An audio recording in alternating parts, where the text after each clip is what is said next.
Hi, this is Eric Moore from Moore Diamond Cutters in New York City's Diamond District. Today we're going to focus on the engineering of engagement rings. Not trends or style, but the decisions that go into making an engagement ring that's going to last for decades and not come back damaged. First thing we're going to familiarize ourselves with is the anatomy of the ring. We have the head, which is the assembly holding the diamond. Most failures start here. We have the prongs.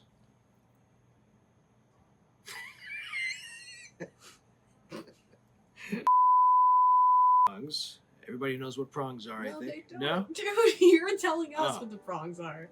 We have the prongs. Those are metal tabs that keep the diamond in place. We have the gallery, which is the side structure protecting the diamond girdle. We have the bridge that connects the head to the band and controls movement.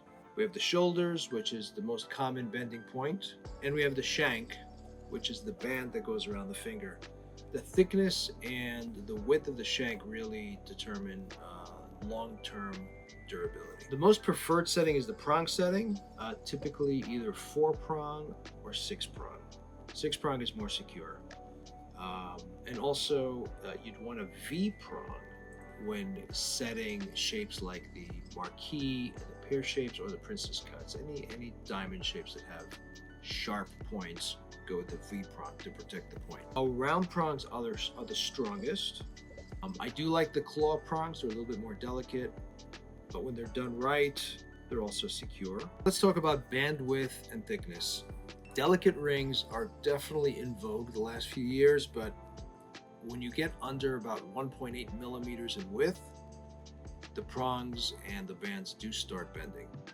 So we often get asked, should I go platinum or white gold? In my opinion, you should go platinum. Platinum's a harder metal and it stays white over time. It's a harder metal that will wear down much slower than white gold. And this is really important, especially with the prongs. Gold is much softer than platinum, and if you're really using your hands and doing either physical labor or doing pull-ups, I wouldn't wear a thin gold ring. White gold does turn yellow over time and has to be replated with rhodium as well. Yellow gold is fine. Yellow gold retains its color, and it's beautiful and it's very popular at the moment. Let's talk about diamond shape durability. Basically, princess cut, pear shapes, and marquees are the most delicate because they have points and they could chip if they're hit really hard. The rounds, ovals, and cushions are the most durable. The most durable settings are the bezel settings and the 6-prong solitaires. The least durable are the ultra-thin solitaires and the peg heads and the floating designs, like tension setting. Peg head design, often used in mass-produced rings, which we don't do. Our rings are always custom. It's basically the head has a post and that fits right into the top of the band. At some point, the head will come off of the head.